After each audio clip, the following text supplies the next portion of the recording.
तेच म्हणतोय तुम्हाला की मग आता हा बलात्कार झाला त्याचा मोठा मासा मातोश्रीच आहेत का? तुमच्या बरोबर फोटो आहेत ना, आदित्यजी बरोबर फोटो आहे त्याचे, काही बरोबर फोटो आहे.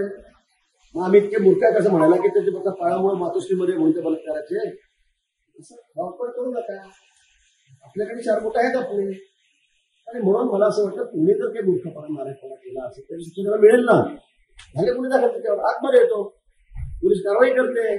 पण मग त्याचं मग जामनेर कनेक्शन आहे, त्याचं जामनेर कनेक्शन आहे, तुमचं नाशिक कनेक्शन आहे, कशाला बदलणार? कशाला बदलणार? आता मग काय त्यांचं टार्गेट मी आहे. गेल्या वेळी 2.5 वर्ष सरकार असताना काय केलं त्यांनी? पेन ड्राईव्ह गिरीश महाजनला संपवा. त्यांना संपवलं, देवेंद्र फडणवीस संपतात, ते दोघं संपले की बीजेपी संपते. हे तो चव्हाण आणि पोलीस अधिकारी वारंवार म्हटले आम्हाला आदेश आहे साहेबांचा, काही करा, याला संपवा, याला संपवा.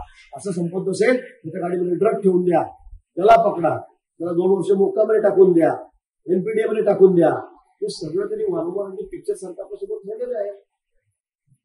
त्याच्यामध्ये कोण कोण तुम्हाला माहित आहे. आता मला ते म्हणतं नाव घ्यायचं नाही, त्याची काही थोडी किंमतही राहिलेली नाहीये. पण मला असं वाटतं की असे प्रयोग करू नका. तुमच्या किंमत आहे, ताकद आहे, तुम्ही समोर या, लढा, राजकारण आपण करू, लोकांचा कौल घेऊ. पण अशा पद्धतीने कोणावर इतकं देवघेणा प्रयोग करायचा, संपवायचं. मला तर मोकळा जाऊन टाकला होता. त्या सांगितल्याच्या वडाने कसा फसवला आम्ही गिरीश महाजनांना म्हणून हे आपण ऐकलेलं आहे. काय 500 विषयावर करायचं आले होते. त्याच्या पत्नी आले होत्या, त्याचा मुलगा आला होता. 2-3 तास बसलेली तिला भेट टाकायला की त्यांच्या गाड्या तयार नव्हते. मला आधी सांगितलं की तिच्या मिसेसला ते मुला त्याच्यामध्ये खूप दुःख आहे, रौद्रप्राप्ती करायची आहे. म्हणून मी 5 मिनिट त्यांना भेटलो. मी त्यांना सांगितलं मी यामध्ये काहीही करू शकत नाही, मी मदतच करू शकत नाही तुम्हाला, कारण त्यांनी जे काम केलेलं आहे ते इतकं चुकीचं आहे, इतकं गंभीर आहे की मी त्याला मदत करू शकत नाही. असं जो अडचणीत आहे आता त्याच्या घरच्या लोकांची काही चूक नाही, त्याच्या मुलीची चूक नाही, त्याच्या मुलाची चूक नाही, त्याच्या बायकोची चूक नाही. आता हा मुंबईमध्ये येऊन पुण्यामध्ये येऊन काय करतो हे त्यांना काय नाही, तिथे म्हणणार नाही, त्याला दोष देणार नाही. पण माझ्याकडे ते नक्की आले, त्यांनी खूप विरोध केल्या, खूप रडल्या, त्यांच्या प्रत्येक खूप अशी गर्दी येऊन पण त्याला समजून सांगितलं तुम्हाला आता कोर्टातच तुम्हाला जावं लागेल, मी याच्यामध्ये असं करू शकत नाही, होणार नाही. आणि सगळ्यांना करतात ना, तुम्ही आता म्हणतात हे आले.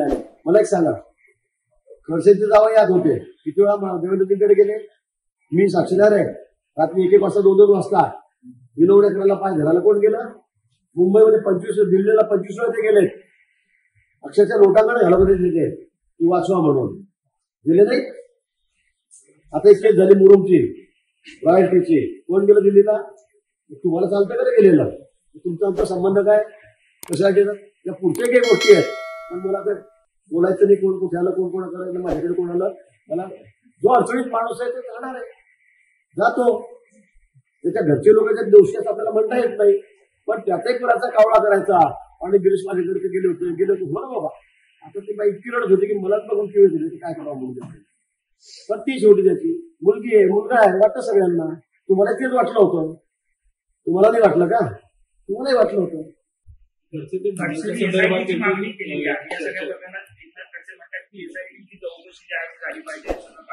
झाली पाहिजे ना, तेच म्हणतो, तो लोढा म्हणतो ना एसआयटी करा म्हणून. मग त्यांच्या मुलाच्या बाबतीत सुद्धा त्या लोढाने तेच म्हटलं होतं 3 वर्षापूर्वी की त्याचं आत्महत्या नाही, ज्याने खून केलाय त्याचा, ज्याने डोक्यात गोळी घातली, इकडनं राईट हँड बोर्ड तिकडनं गोळी घालतो, इकडनं कशी काय गोळी जाते, अनेक प्रश्न उत्तर मिळत नाहीये. उत्तरही आहे त्या प्रश्न, पण मला त्यात जायचं नाही, त्याचा कौटुंबिक वाद आहे, आम्ही त्या खालच्या थराचं नाहीये, आम्हाला त्यात जायचं नाही. पण मग त्याची पण चौकशी करू आपण, याची करा. त्या माणसाने काय शेण खाल्लं, कोण लोढा तरी काय खातं, तो नशेत राहतो, काय केलं काय नाही, ठीक आहे ना. पण तुम्ही विनाकारण गिरीश महाजनला टार्गेट करायचंय, त्यालाच बदनाम करायचंय, तर मग आमची तयारी आहे ना. तुमची साठी करा.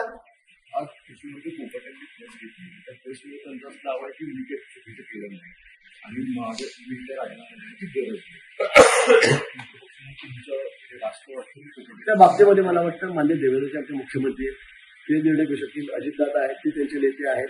आता काय खरं काय खोटं याबद्दल त्यांचं म्हणणं आहे की ते चुकीचं आहे काय ते तपासलं जाईल. ते मला वाटतं त्या संदर्भामध्ये आमचे दोन्ही उपमुख्यमंत्री महोदय अजितदादा गटाचे जे आहेत ते या बाबतीमध्ये योग्य निर्णय घेतील. सरकार प्रतिनिधीला प्रश्नचिन्ह होती शेवटी नाही खरं म्हणजे अशा गोष्टी व्हायलाच नको. चुकून झाल्या कशा झाल्या काय त्याचं म्हणणं आहे. पण मला वाटतं अशा गोष्टी घडता कामा नये.